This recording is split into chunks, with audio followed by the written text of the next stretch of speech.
Kananga Yesu Yoleyo Nela Kanga Ofana Pembenya Papa Okata Makambo Nangai. En tout cas, shalom, shalom, vous tous qui êtes partout dans le monde. Nous croyons que le roi des gloires vous a gardé et que cette émission aide beaucoup de bien-aimés. Beaucoup de bien-aimés, pourquoi? Parce que la semaine ici, j'étais en tout cas dans les trams et j'ai rencontré une consoeur, une sœur qui habite au niveau du Congo, mais qui vient aussi souvent ici. En tout cas, la sœur nous a dit que ces émissions, la réponse aux musulmans, la Bible répond aux musulmans, ça aide beaucoup de bien-aimés qui pensaient que l'islam était bien, une bonne religion. Et ces bien-aimés sont au niveau de Kinshasa, au niveau de ma campagne, je crois, Umbinza, quelque chose comme ça. Et deux fois, ils nous suivent. Ils nous suivent, pourquoi? Parce que nos enseignements changent, au fait, leur façon de voir les choses. En tout cas, que Dieu bénisse tout ce groupe qui nous suit partout dans le monde. Là où vous êtes, peut-être on ne vous connaît pas, mais je sais que nos enseignements arrivent jusque chez vous pour, au fait, amener une compréhension en ce qui concerne la parole de Dieu. En tout cas, que Dieu bénisse tous ceux qui gardent cette parole. Voilà maintenant. Nous allons, au fait, aujourd'hui, comme vous avez vu sur la table, nous allons parler sur un élément très important. Nous voulions quand même voir dans la Bible, est-ce que Jésus était un musulman? Pourquoi nous disons cela? Parce que nos confrères musulmans, ils disent aux chrétiens que on ne comprend pas pourquoi vous ne voulez pas vous convertir au christianisme, alors que Jésus lui-même était un musulman. Et là, ils vont commencer à toucher, au fait, beaucoup d'éléments pour montrer dans la Bible, soi-disant, que Jésus était un musulman. Alors nous ici, nous voulons voir avec la parole de Dieu, avec la preuve à l'appui, voir et montrer aux gens que ce qu'ils disent n'est pas juste. Parce que nous allons présenter des éléments par rapport au Coran et par rapport à la Bible. Parce que nous avons compris que nous ne pouvons pas être mentis jusqu'à ce point-là. Hein, parce que là, on a compris qu'il y a un grand mensonge de la part de musulmans, juste parce qu'ils veulent ramener, au fait, nos bien-aimés qui croient déjà à cette enseignement, à cette parole, ils veulent le ramener sur la voie, au fait, dite musulmane.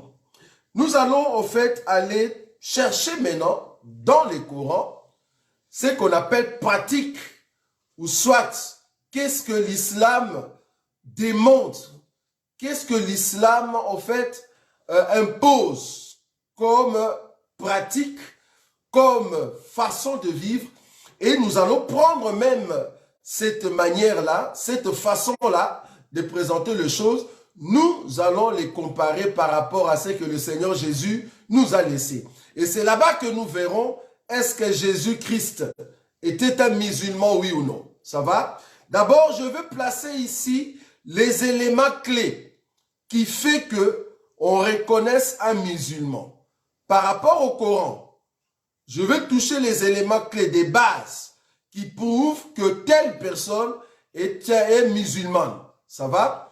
Nous allons le voir dans le Coran avec vous. Et c'est comme ça que nous allons faire la comparaison par rapport à Jésus. Il faut comprendre que nos émissions, réponses que la Bible répond aux musulmans, cela est une émission pour aider nos bien-aimés qui sont dans des pays de l'Est, dans des pays dits musulmans, afin de contrarier tout ce mouvement, de mouvement soi-disant des imams ou des docteurs en islam qui viennent au fait déranger la foi de nos frères et de nos sœurs en Christ Jésus. Maintenant, comme nous avons la connaissance, comme nous avons la capacité pour aider nos bien-aimés, c'est pour cela que nous venons maintenant avec des enseignements, avec des questions que eux ils posent pour montrer à ces musulmans-là, ils ont tort. Ils n'ont pas raison par rapport à ce qu'ils présentent. Donc ne dis pas, ah mais le frère Roger, pourquoi tu te tardes à parler seulement pour les musulmans, au lieu de nous prêcher la parole de Dieu? Oui, ici maintenant nous aidons nos bien-aimés à comprendre bien la Bible et à répondre à ces gens-là de musulmans. Parce que eux, ils les font tout haut. Ils font de conférences publiques. Vous voyez, dans des rues, dans des coins de rue. Maintenant, si toi, homme de Dieu, tu te caches seulement dans ta maison, tu ne veux pas réveiller un peuple qui se déambule alors que le peuple n'a pas vraiment la connaissance comme il faut, ben laissez-nous alors faire cette œuvre-là. Laissez-nous dire au peuple de Dieu comment est-ce que vous pouvez rencontrer un musulman et lui montrer la vérité. Est-ce que vous voyez ça? Lui montrer maintenant la vérité. Ici, je veux énumérer au fait tout ce qui fait d'une personne un bon musulman. Maintenant, nous allons voir cela par rapport à Jésus. Parce que eux, ils ont dit que Jésus-Christ était un musulman. Maintenant, nous voulons voir dans la Bible et dans le Coran par rapport à ce qu'eux, ils appellent un musulman. Et nous allons voir si Jésus était là-dedans ou pas. Est-ce que vous voyez? Alors, pour être un bon musulman, je prends leur livre dans le Coran. Je prends sourate 9. Remarquez, hein, ici je prends sourate 9. Là-bas, nous allons voir quelles sont les exigences pour être un bon musulman.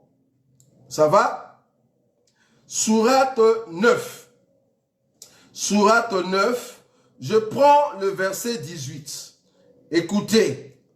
Écoutez avec nous ce qui est écrit dans leur Coran. Écoutez ce qui est écrit dans leur Coran. Il est dit ceci. Ne peupleront le mosquée d'Allah que ceux qui croient en Allah. Ça, c'est le premier élément. Donc, pour être musulman, pour peupler les mosquées, il faut croire à Allah. Or, Jésus-Christ, il n'allait pas dans des mosquées. Jésus allait dans des synagogues. Les chrétiens n'allaient pas dans des mosquées. Parce qu'ils sont partis plus loin pour dire que même les prophètes de l'ancienne alliance, ils étaient au fait de musulmans. Nous disons non. Pourquoi? Parce que ces prophètes-là n'allaient pas dans des mosquées. Et puis ces prophètes-là ne croyaient pas à Allah. Non. Ils croyaient à l'Éternel. Yehowa, Yahvé. Ils ne croyaient pas à Allah. Allah, ce n'est pas Yahvé. Vous voyez ça? Le prophète parlait de Yahvé, le Dieu qui s'est montré au fait, qui s'est manifesté, qui s'est révélé dans la vie de Moïse. Ça vous voyez? Donc, eux, ils invoquaient Yahvé et non Allah. Mais ici, pour être musulman, il est dit, ne peupleront les mosquées d'Allah que ceux qui croient en Allah. Ça va? Et au jour dernier, accomplissent la salate. Je vous avais dit la fois passée, la salate c'est quoi? La salate c'est les 5 prières des musulmans. Donc pour être un bon musulman, il faut commencer à aller dans des mosquées. Tu dois croire à Allah. Et troisièmement, tu dois faire la prière qu'on appelle salat. C'est-à-dire les 5 prières des musulmans.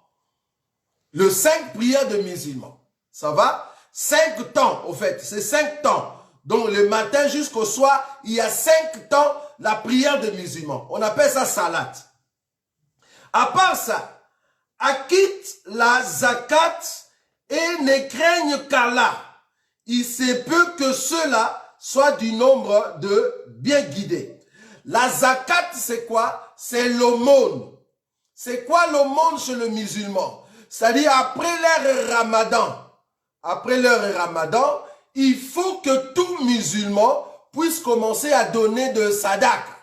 C'est-à-dire l'aumône. Il donne à tout le monde et le monde entier sait que ce jour-là, les musulmans vont donner quelque chose. Même s'il était ennemi d'une personne, mais si tu arrives dans sa maison après le ramadan, il va te donner à manger il peut te donner même des habits, il fait des sadak. Est-ce que vous voyez ça? On appelle ça ici la zakat. Zakat, ce sont des aumônes. Comment est-ce que tu peux donner aux gens? Ça, c'est un bon musulman. C'est-à-dire, le bon musulman, c'est celui qui va aux mosquées. Un bon musulman, c'est celui qui croit à Allah. Un bon musulman, c'est celui qui fait la prière 5 fois la journée. Un bon musulman, c'est celui qui fait la zakat, c'est-à-dire les aumônes. Est-ce que vous voyez ça? À part cela, à part zakat et le salat, il y a ce qu'on appelle le ramadan. Ramadan, c'est quoi? C'est le jeûne. C'est le jeûne que les musulmans font. Ils font un jeûne d'une série de jours. Et après ces jeûnes-là, c'est là-bas qu'ils vont faire la zakat.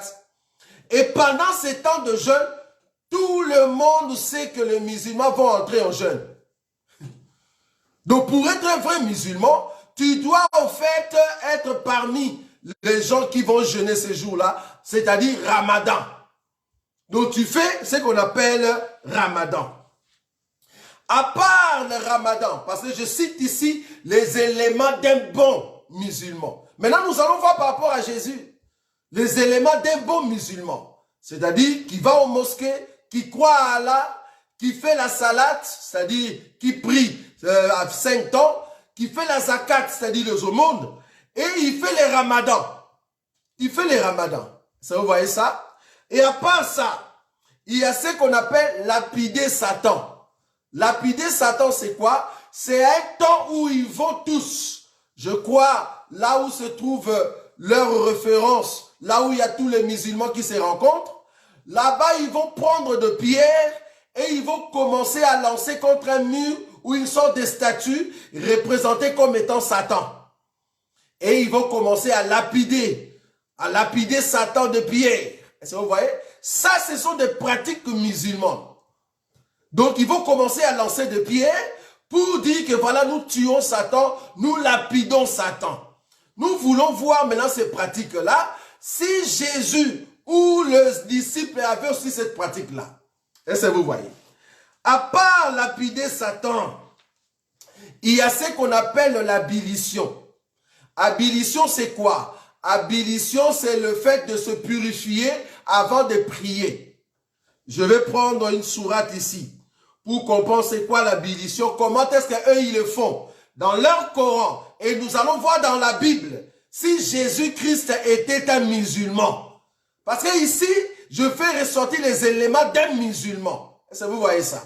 Maintenant, nous voulons voir si les prophètes et Jésus ou Abraham, c'était des musulmans. Parce que ces gens-là, ils disent que tous nos prophètes qui sont dans la Bible étaient des musulmans. Même Jésus était musulman. Même les disciples étaient des musulmans. Mais non. Non, nous voulons voir ça. Dans la Bible et dans le Coran. D'abord, il donnait d'abord l'identité d'un bon musulman. Est-ce que vous voyez ça? À part lapider Satan, il y a ce qu'on appelle des ablutions. Ablution, c'est quoi? C'est de se purifier avant de prier. Je vais prendre Sourate 5. Sourate 5. Je vais prendre, au fait, un verset ici. Sourate 5, je prends le verset 6. Écoutez ce qu'eux, ils appellent ablution.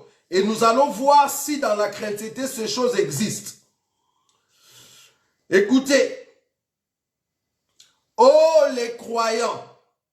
J'ai bien dit Sourate 5, verset 6. Oh les croyants. Lorsque vous vous levez pour la salat, c'est ce que j'avais dit tout à l'heure, c'est-à-dire la prière de 5 temps de prière. Quand tu veux faire cette prière-là, 5 fois, tu dois d'abord te laver, te purifier. Ça va? Oh les croyants, lorsque vous vous levez pour la salat, lavez vos visages. Ça va?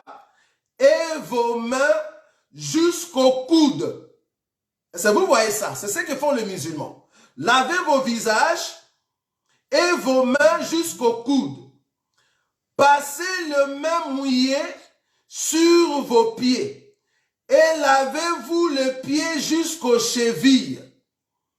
Et si vous êtes pollué, Junub, allez purifiez-vous par un bain, Mais si vous êtes malade ou en voyage, ou si l'un de vous revient du lieu où il a fait ses besoins, ou si vous avez touché aux femmes et que vous ne trouviez pas d'eau, alors recourez à la terre pure.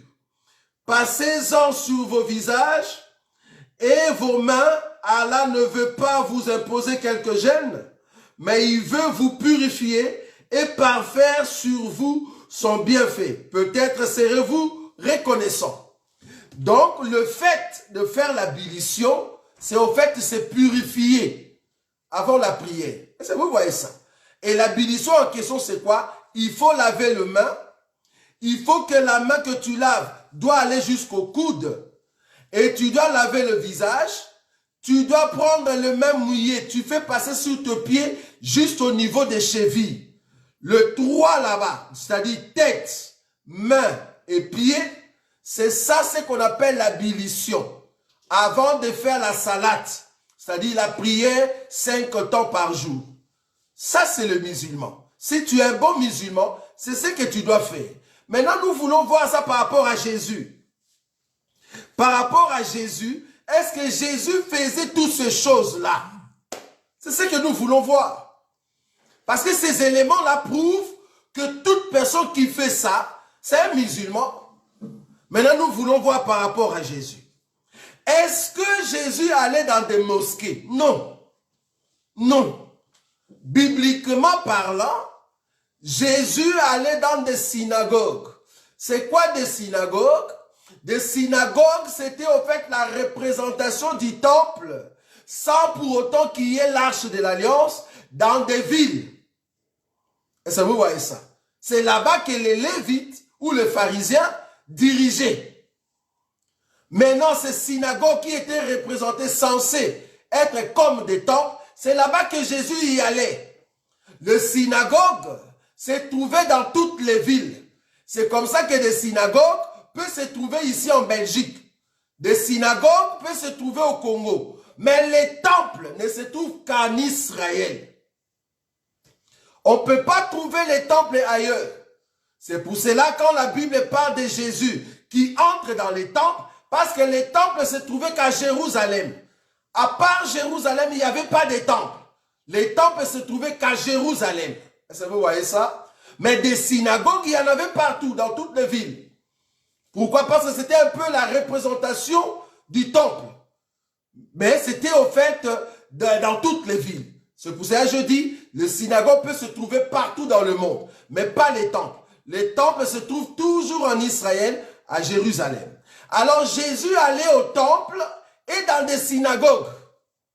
Les temples à question, ce n'est pas des mosquées. Quand on parle des synagogues, là où Jésus partait, ce ne sont pas des mosquées. On ne parle pas des mosquées là-bas. Le mosquée, c'est le sourate, là où nous avons lu sourate 9, le verset, au fait, le verset qu'on a lu tout à l'heure dans sourate 9, le verset 18, ne peut peupler le mosquée, c'est seulement ceux qui croient à Allah. Mais Jésus, étant dans la chair, il ne croyait pas à Allah, non. Il croyait au Dieu d'Israël. Or, le Dieu d'Israël, c'est Yahvé.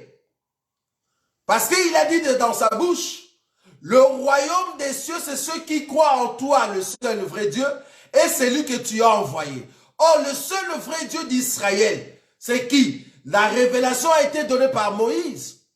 C'est Yahvé, je suis, Yehowa. C'est pas Allah. Vous voyez ça?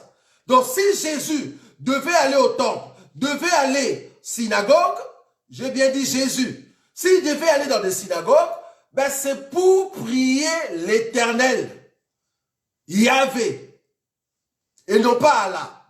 Est-ce que vous voyez? Donc là, on voit que même les prophètes, tous les prophètes de la Bible, il n'y a aucun prophète qui croyait à Allah. Tous les prophètes croyaient à Yahvé, Yehowa. Est-ce que vous voyez ça? Maintenant, la confession de foi, parce que ici, peut-être je n'ai pas touché la confession de foi de musulmans. Parce que la confession de foi de musulmans, c'est quoi? La confession de foi de musulmans est que tu élèves ton doigt comme ça Tu vois, tu élèves ton doigt comme ça en haut, et puis tu dis, tu répètes leur prière. La prière en quoi, en soi, c'est quoi? Tu dis, il n'y a des dieux qu'Allah. Il n'y a des dieux qu'Allah, il n'y a pas un autre Dieu, et que Mohamed est son messager. Vous voyez? Donc quand tu fais cette déclaration-là, tu soulèves ton doigt, et puis tu dis, il n'y a des dieux qu'Allah, et que Mohamed est son messager. Là, tu fais la confession de foi de tout musulman. Mais est-ce que Jésus nous a recommandé de faire cette confession-là? Ou bien Jésus lui-même a fait cette confession? Mais non. Pourquoi? Parce que Jésus a existé avant Mohamed. Donc, il ne peut pas faire cette confession-là. Est-ce que vous voyez? Déjà, le fait de dire que le messager, Mohamed, c'est le messager d'Allah. Déjà, pour faire cette confession-là, Jésus ne peut pas le faire parce qu'il ne connaissait même pas Mohamed. Parce que Jésus était avant Mohamed. Donc, Jésus n'a pas fait cette confession-là qui fait de tous les musulmans les titres d'un musulman. La confession de foi de tout musulman. Il n'y a des dieux que Allah et Mohamed est son messager. Cette confession de foi-là, Jésus n'a pas fait. Déjà là, ça tombe.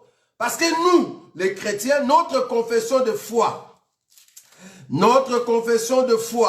je vais prendre des écritures pour comprendre que nous, on n'a pas le même Dieu avec des musulmans. Regardez notre confession de foi. Romains chapitre 10. J'explique ici que Jésus-Christ n'était pas un musulman. Non. Jésus n'était pas un musulman et même les disciples n'étaient pas un musulman. Et aucun prophète était un musulman. Non. C'est pas possible. Romains chapitre 10. Je prends le verset 9. La Bible dit ceci. La confession de la foi. Si tu confesses de ta bouche le Seigneur Jésus. On n'a pas dit si tu confesses Mohamed ou Mahomet. Non. Si tu confesses de ta bouche le Seigneur Jésus et si tu crois dans ton cœur que Dieu l'a ressuscité de mort, tu seras sauvé.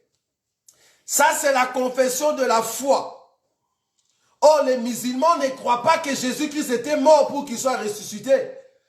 Donc, nous n'avons pas le même Dieu. Nous ne confessons pas la même chose. Donc, les disciples ne peuvent pas confesser autre chose que ceci.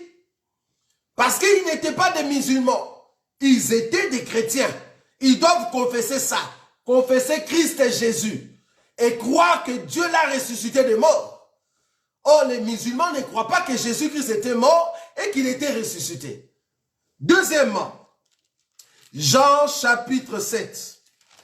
Je suis ici de présenter la confession de foi des chrétiens. Parce que les musulmans, leur confession de foi, il faut croire à Allah et il faut accepter que Mohamed, c'est lui le messager d'Allah. Nous disons non, ça c'est pour les musulmans. Les disciples n'ont pas fait cela. Jean chapitre 7. Écoutez ceci, Jean chapitre 7. Je prends le verset 16. Le verset 16 à 17. Jésus leur répondit, ma doctrine. Il n'a pas dit la doctrine d'Allah. Parce que dans le Coran, le Issa que eux ils présentent là-bas, ils parlent toujours au nom d'Allah. Au lieu de parler au nom de Yahvé. Est-ce que vous voyez? Mais ici, la Bible nous dit que Jésus a dit ma doctrine. Il n'a pas dit la doctrine d'Allah. Non. Le verset 16. Jean chapitre 7, verset 16. Jésus leur répondit, ma doctrine n'est pas de moi, mais de celui qui m'a envoyé. Si quelqu'un veut faire sa volonté, il connaîtra si ma doctrine est de Dieu ou si je parle de mon propre chef. Ici, Jésus nous montre que tout ce qu'il prêchait, sa doctrine, la doctrine qu'il a amenée, que les musulmans appellent l'évangile. Parce que même dans les Corans, ils reconnaissent que Jésus, fils de Marie, est venu avec l'évangile dans les Corans. Donc l'évangile de Christ, c'est la doctrine de Christ. Mais est-ce que les musulmans, ils croient à la doctrine de Christ? Non. Si vous ne croyez pas à la doctrine de Christ, comment est-ce que ce Christ-là sera un musulman? Comment? Déjà, vous ne croyez pas à sa doctrine. Parce qu'il est venu avec l'évangile. Même les Corans attestent cela. Que Jésus, fils de Marie, on lui a donné l'évangile. Ok. L'évangile en soi, sa doctrine. La doctrine de Jésus. Est-ce que vous le croyez? Non. Si vous ne croyez pas à sa doctrine, comment est-ce que la personne qui a amené une doctrine va être un musulman? Deuxième écriture, Matthieu. Matthieu chapitre 28.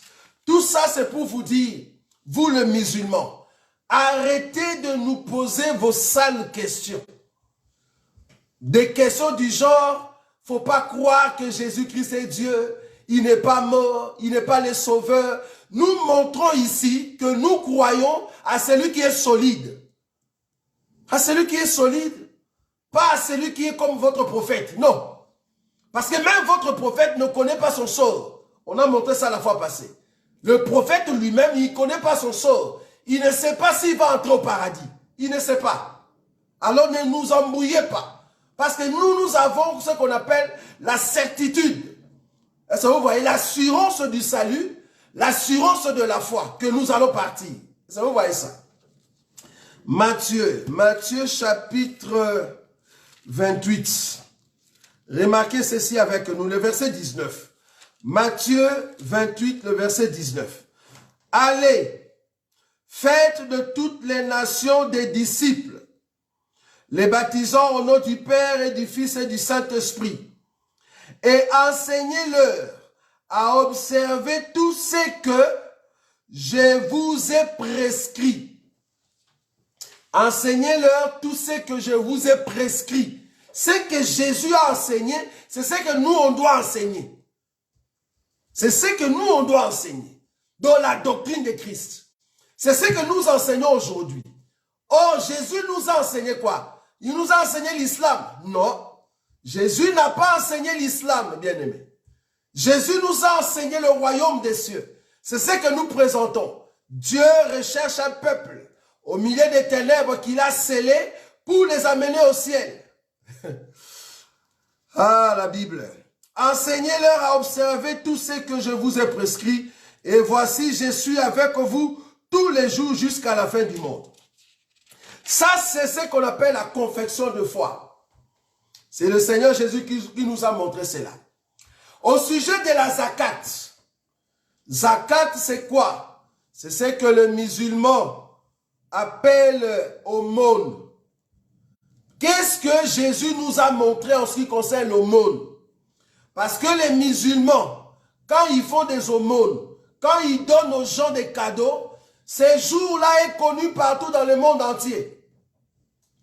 Tout le monde sait que les musulmans vont faire des cadeaux. L'aumône. Tout le monde le sait. Maintenant, si Jésus était musulman, c'est comme ça qu'il devait nous enseigner. C'est-à-dire, quand je donne à une personne, quand je donne des aumônes, tout le monde doit les savoir. Parce que les musulmans, quand ils font des zakats, tout le monde le sait, partout dans le monde.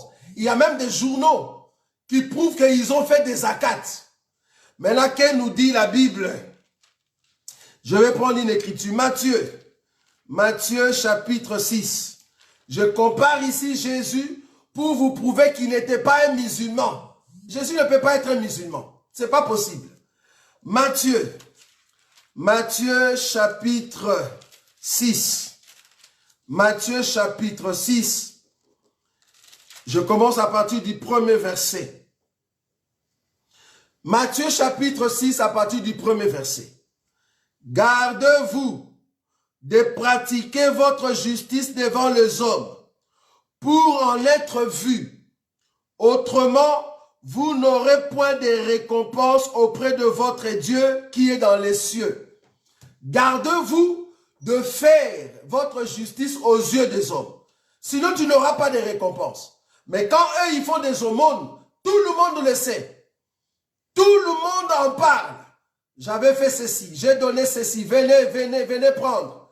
C'est comme si on vendait des trucs gratuitement. Donc on fait des aumônes, voilà ce que les musulmans font. Voilà, dans notre pays, nous avons donné des cadeaux. Ok?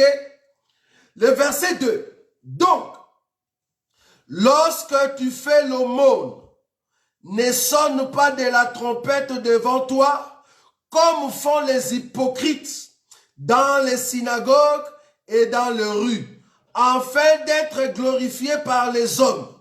Je vous l'ai dit en vérité, ils ont leur récompense. Mais quand tu fais l'aumône, regarde maintenant ce que Jésus nous dit. Quand tu fais l'aumône, que ta main gauche ne sache pas ce que fait ta main droite. Que ta main gauche ne sache pas ce que fait ta main droite. Mais vous les musulmans, tout ce que vous faites comme aumône, on le sait. Maintenant, si Jésus était musulman, pourquoi il contredit encore votre enseignement ici? Jésus-Christ n'était pas musulman. Jésus n'était pas un musulman. Là, il contredit votre zakat, votre aumône. Je descends. La salate. Salate, c'est quoi? Le 5 temps de prière. Oh, vous savez que les musulmans aujourd'hui, quand vous êtes au boulot, quand c'est l'heure de prière, il va prendre un tapis, il se met dans un coin. Il commence à prier. Il commence à prier, il lave les mains, il commence à prier. Même s'il se trouve dans un coin où tout le monde est là. Comme c'est l'heure de la prière, il prend son tapis, il commence à prier. Même dans un coin de rue, même dans des avenues, vous ne savez pas passer parce qu'il y a un monsieur qui va commencer à crier à haute voix dans un micro et tous les musulmans vont commencer à prier devant leur tapis. Tout le monde le voit quand il prie. La salate en question. Que dit la Bible au sujet de la prière? C'est Jésus qui parle. Écoutez. Je prends le verset 5. Matthieu chapitre 6, le verset 5. Lorsque vous priez, ne soyez pas comme les hypocrites qui aiment à prier debout. Ce sont les musulmans qui prient debout. Ce sont des musulmans qui prient debout. Ça, vous voyez ça?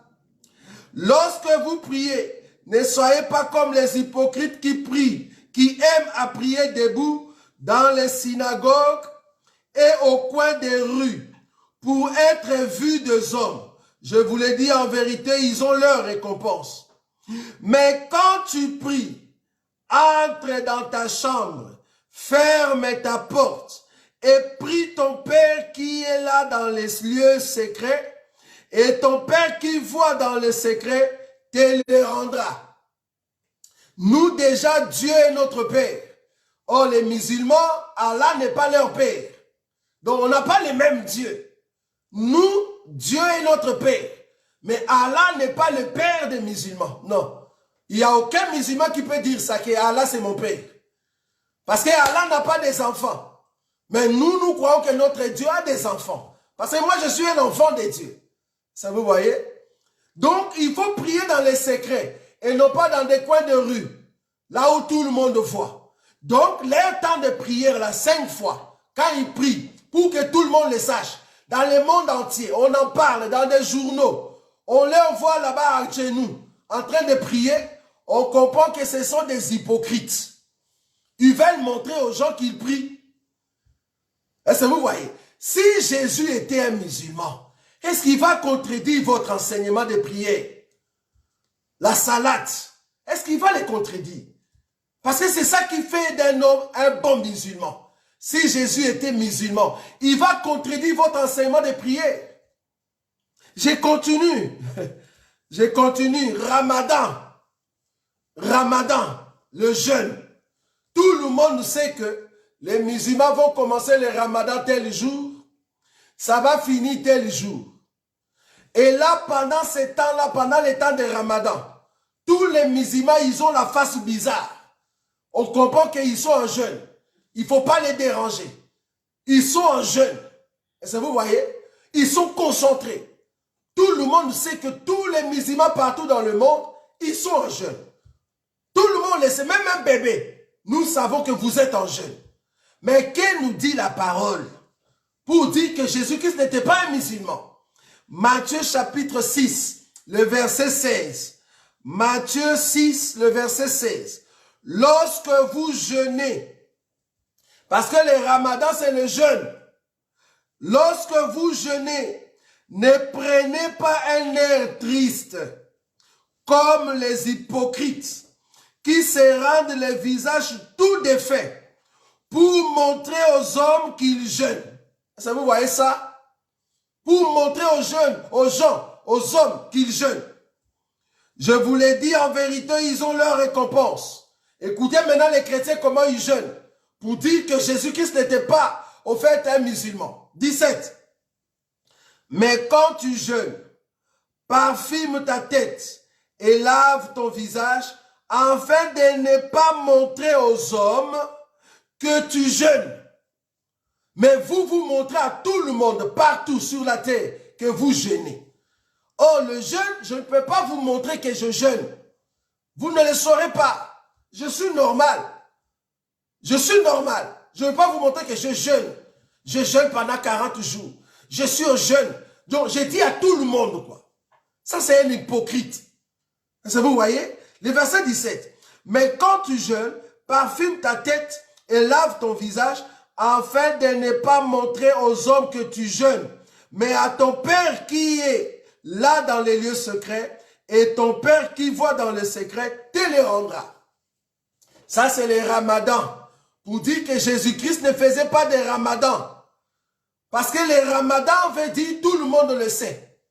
Mais Jésus jeûnait normalement. La preuve, Jésus, quand il a jeûné 40 jours, ce n'était pas le ramadan.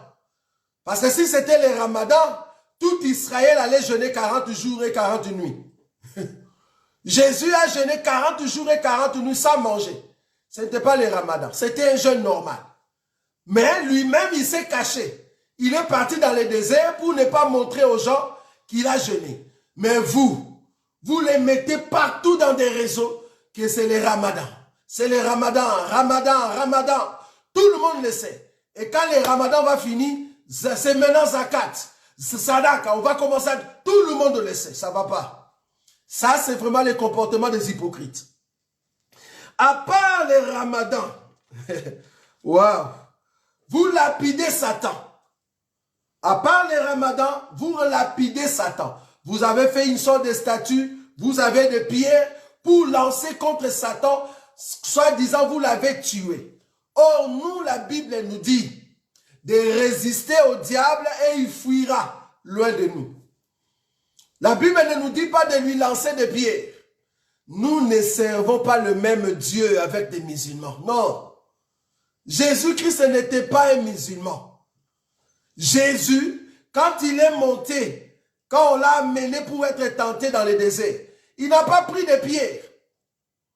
Il y a même Satan qui lui a tenté, il a dit, comme tu as fait, prends cette pierre, transforme-les en pain. Est-ce que vous voyez? Il pouvait prendre la pierre et transformer en pain. Mais la même pierre, il pouvait dire, moi je suis un vrai musulman, Satan. Peut-être que tu ne savais pas que je suis un vrai musulman. Maintenant que tu viens me tenter, je vais te lancer cette pierre maintenant. Jésus n'a pas dit ça. Parce que vous lancez Satan les pierres dans votre lieu de rencontre là. Jésus pouvait faire ça dans le désert. Il prend la pierre, car Satan lui avait dit que tu peux transformer cette pierre en pain. Jésus pouvait prendre la pierre et dire, Satan, toi tu ne savais pas que je suis un grand musulman. Je vais te lancer la pierre comme tout vrai musulman. Jésus n'a pas fait ça. Il a seulement dit, il est écrit, l'homme ne vivra pas de pain seulement, mais de toute parole qui sort de la bouche de Dieu. Pourquoi vous les musulmans, vous ne dites pas ça? S'il est votre prophète, fallait dire ça. Au lieu de lancer les pierres à Satan. Et les Satan que vous lancez les pierres, je ne sais pas s'il est mort, je ne sais pas s'il était gonflé, est-ce qu'il a des bibons, est-ce qu'il était blessé, mais il continue toujours à vivre. Nous voyons des femmes prostituées, nous voyons des musulmans qui mettent des bombes partout, nous voyons le terrorisme, mais votre Satan là, il n'est pas tué vraiment avec vos pierres. Vous ne voyez pas que ce n'est pas Satan que vous lancez. C'est qui? Ce n'est pas Satan. C'est parce que votre prière n'est pas juste. Parce que Satan continue toujours à vivre. Parce que vous ne connaissez pas la chronologie. Est-ce que vous voyez? Tout musulman, tout bon musulman, il lance des pierres à Satan, croyant que Satan sera blessé. Ça, c'est grave. Et pour finir, l'abolition. Eux-mêmes, ils sont partis prendre cette écriture. Ils ont pris Jean. Jean chapitre 2, ils ont pris des écritures. Hein? Jean chapitre 2, en ce qui concerne l'abolition, il dit Jésus, il faisait aussi l'abolition. C'est grave. L'abolition, j'ai donné ici le sourate pour montrer que l'abolition veut dire tu laves tes mains jusqu'au coude, tu laves ton visage, tu vas mouiller tes mains et puis tu laves ton pied jusqu'au niveau des chevilles. Dans leur sourate, c'est écrit comme ça. J'ai donné l'écriture tout à l'heure. Attends, je vais les prendre. Sourate 5, 6. Maintenant, nous voulons voir cette façon d'abolition si Jésus l'a fait. Supportez-moi, je vais terminer dans 3-5 minutes. L'abolition. Jean chapitre 2. Je prends le verset 6. Ils disent que ça, c'est au fait des vases qui étaient destinés à l'abolition. Jean chapitre 2, le verset 6. Or, il y avait là 6 vases de pierre destinés aux purifications des Juifs et contenant chacun 2 ou 3 mesures. Ils ont pris cette écriture, ils ont dit la purification des Juifs, c'est au fait l'abolition. C'est-à-dire, les Juifs aussi faisaient l'abolition. Donc, Jésus-Christ, qui était un Juif, il faisait l'abolition. Et puis, ils vont ressortir le verset, le chapitre 13. Le chapitre 13, pour dire, je prends ici l'écriture, le verset 9. Ils ont ressorti cette écriture. Regardez comment ils sont partis. Hein? Jean chapitre 13, ils vont accompagner avec l'écriture de Jean chapitre 2. Ils vont prendre Jean chapitre 13, le verset 9. La Bible dit, Simon-Pierre lui dit, Seigneur, non seulement les pieds, mais encore les mains et la tête. Jésus qui lavait les pieds des disciples, quand Jésus a dit, si je ne te lave, tu ne vas pas prendre part avec moi, Simon-Pierre maintenant lui dit, ah, mais je sais que l'abolition, c'est au fait le visage, les mains et les pieds. Maintenant Jésus, au lieu de me laver seulement les pieds, lave-moi aussi les mains et la tête. Maintenant les musulmans ont dit, voilà. Donc un Pierre qui était un juif, il savait faire l'abolition. Maintenant nous leur avons posé la question. Remarquez les mouvements de Jésus. C'est Jésus qui lave les pieds des disciples. Ça va? C'est Jésus qui lave les pieds des disciples. Et Simon-Pierre dit, Jésus, lave-moi les pieds, les mains et la tête. Dis-nous dans quelle mosquée vous avez déjà vu l'imam laver les pieds, les mains et la tête d'une personne. Les musulmans, chacun fait selon lui. Parce que si tu es un bon musulman, toi-même tu vas faire l'abolition. On ne va pas te laver. Toi-même tu le feras. Ça c'est un. Deuxièmement, Jean chapitre 13, le verset 14. Si donc je vous ai lavé le pied, moi le Seigneur et le Maître, vous devez aussi vous laver les pieds les uns aux autres. Qui de musulman a déjà lavé son frère? Il a fait l'abolition pour son frère. Tu viens laver ses pieds, tu laves ses mains et puis tu le laves le visage. Est-ce que vous ne comprenez pas qu'il y a une révélation ici? Parce que nous, la Bible cache des révélations. Mais vous, dans les Corans, c'est noir sur blanc. Il faut les comprendre comme ça. Est-ce que vous voyez? Remarquez le verset 13. Pardon, le verset que je viens de lire, dans le verset 11. Voire même 10. Je vais prendre 10. Jean chapitre 13, le verset 10. Jésus lui dit, celui qui est baigné n'a besoin que de se laver le pied pour être entièrement purs. Et vous êtes purs, mais non pas tous. Je prends Jean chapitre 15. Jean chapitre 15, je prends le verset 3. Déjà vous êtes purs à cause de la parole que je vous ai annoncée. Nous sommes purs par la parole et non pas par l'eau de l'ablution. Mais vous, pour prier, vous priez, avant de prier, vous êtes purs par l'eau de l'ablution. Mais nous sommes purs par l'enseignement, par la parole. Jésus-Christ n'était pas un musulman, frère. Non. Il nous a purifiés par la parole, non pas par l'eau de l'ablution. On n'a pas besoin de le faire. C'est la parole qui nous purifie. Est-ce que vous voyez ça? C'est la parole qui nous purifie. Maintenant, le dernier élément pour clore à ces temps de Jésus-Christ, est-ce qu'il était un musulman ou pas? Parce que les musulmans vont voir, au fait, cette vidéo et ils vont comprendre que cet homme-là, que ces gens-là, ils ont compris maintenant notre secret. Et c'est là-bas que nous allons leur montrer qu'il ne faut pas toucher à la Bible parce que vous ne comprenez pas. Ça, vous voyez, vous ne comprenez pas.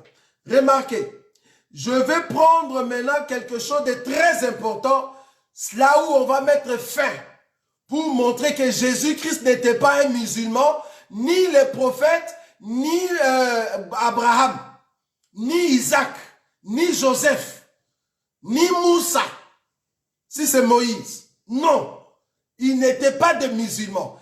Qu'est-ce qui prouve cela? C'est dans leur Coran. C'est dans les Corans qui prouve cela. C'est dans les Corans. Je prends Sourate 39. Sourate 39. Je prends l'écriture ici. Je prends quel verset? Remarquez le verset ici. Sourate 39, je prends le verset 11. C'est dans les Corans que je vais trouver cela. Parce que si nous le disons comme ça, les musulmans vont dire c'est faux. Maintenant, dans leur livre, écoutez ce qui est écrit. Sourate 39, 11 à 12. Dit, il m'a été ordonné d'adorer Allah en lui vouant exclusivement le culte. 12. Et il m'a été ordonné d'être le premier de musulmans. Il m'a été ordonné d'être le premier de musulmans. Mohamed, c'est lui le premier musulman. Mohamed, il a dit ici dans le Coran, c'est lui, il a été ordonné d'être le premier de musulmans. Si lui, il est le premier de musulmans, alors que Jésus a vécu avant Mohamed, Moïse a vécu avant Mohamed, Abraham a vécu avant Mohamed, tous les prophètes de la Bible ont vécu avant Mohamed. Alors, en quoi est-ce que l'islam regarde nos prophètes? En quoi est-ce que Jésus va être un musulman? Alors que le premier musulman, c'est Mohamed. C'est écrit dans les Corans. Et alors, il n'y a plus de débat. Il n'y a plus de débat. Donc, on comprend que Jésus n'a jamais été musulman et il ne peut pas être musulman. Non, il ne peut pas être musulman. Parce que si Jésus était musulman, alors il n'allait pas être Christ. Parce que le Christ a amené sa doctrine, sa propre doctrine. Et nous qui sommes des chrétiens, dans le christianisme, c'est-à-dire nous avons la doctrine de Christ. Nous n'avons pas la doctrine des musulmans, l'enseignement des musulmans, non. Sinon, Jésus allait nous enseigner le même enseignement. Mais Jésus ne nous a pas montré cet enseignement-là. Il nous a montré qu'on doit croire à celui qui est venu dans la chair. Or, les musulmans ne croient pas que Jésus est venu dans la chair. Dieu est venu dans la chair, il est mort et il est ressuscité. S'ils ne croient pas à ça, parce que la Bible nous dit, celui qui n'a pas le Fils et le Père n'a pas Dieu. Si tu n'as pas le Père et le Fils, si tu ne confesses pas le Père et le Fils, tu n'as pas Dieu. La Bible dit, nous sommes dans le véritable, en son Fils Jésus. C'est lui le Dieu véritable. Mais les musulmans ne croient pas à ça. Si vous ne croyez pas à ça, alors comment est-ce que Jésus va être un musulman? C'est parce que dans votre Coran, les Issa qui est là-bas, allez chercher ces Issa-là quelque part. En tout cas, ce n'est pas notre Issa. Ce n'est pas le Jésus de la Bible. Allez chercher ces Issa-là. Mais le Jésus de la Bible nous a dit que nous sommes les enfants de Dieu. La Bible dit, pour terminer, Romains chapitre. Regarde ce que la Bible nous dit, nous qui sommes chrétiens. Parce que si vous étiez au fait, vous croyez à Jésus, que vous appelez Issa, fallait accepter ce qu'il est écrit dans le livre de Romains, par le biais du Saint-Esprit. Il est dit ceci, Romains chapitre 8. Romains chapitre 8, je prends le verset, écoutez, Romains chapitre 8, je prends le verset 14. Romains chapitre 8, le verset 14. Car tous ceux qui sont conduits par l'Esprit de Dieu sont fils de Dieu. Nous sommes fils de Dieu parce que nous sommes conduits par le Saint-Esprit. 15. Et vous n'avez point reçu un esprit de servitude pour être encore dans la crainte, mais vous avez reçu un esprit d'adoption par lequel nous crions, Abba Père, Abba Père. Mais vous les musulmans, vous ne pouvez pas dire que Allah est votre Père. Vous ne pouvez pas dire ça. Il n'y a aucun musulman qui peut dire que Allah c'est mon Père. Mais nous ici on nous dit Abba Père. Le verset 16. L'Esprit lui-même rend témoignage à notre esprit que nous sommes enfants de Dieu. Oh, Jésus-Christ a dit, il est avantageux que je puisse m'en aller, sinon le consolateur ne viendra pas. Et quand le consolateur viendra de la part de votre Père, le consolateur va habiter éternellement en vous. C'est lui le Saint-Esprit. Donc si tu as le Saint-Esprit, tu es le Fils de Dieu. Mais vous les musulmans, vous n'êtes pas le Fils de Dieu. Parce qu'aucun musulman peut dire, je suis le Fils de Dieu. On va les lapider. On va les lapider. Donc nous n'avons pas le même Dieu. Jésus n'a jamais été musulman. Moi, je ne serai jamais musulman. Et tous les chrétiens ne peuvent pas être des musulmans. Et tous les prophètes ne peuvent pas être musulmans. Non. Ils ne peuvent pas suivre l'islam. Non, c'est pas possible. Ils ont suivi Yahvé, celui qui est l'Éternel, qui s'est révélé à Moïse et il s'est révélé à Abraham. Donc on comprend ici qu'il y a un grand mensonge pour ceux qui nous suivent partout dans le monde en ce qui concerne nos confrères musulmans qui veulent introduire Jésus comme étant un musulman et tous les prophètes comme des musulmans. C'est là-bas que nous disons c'est un grand mensonge.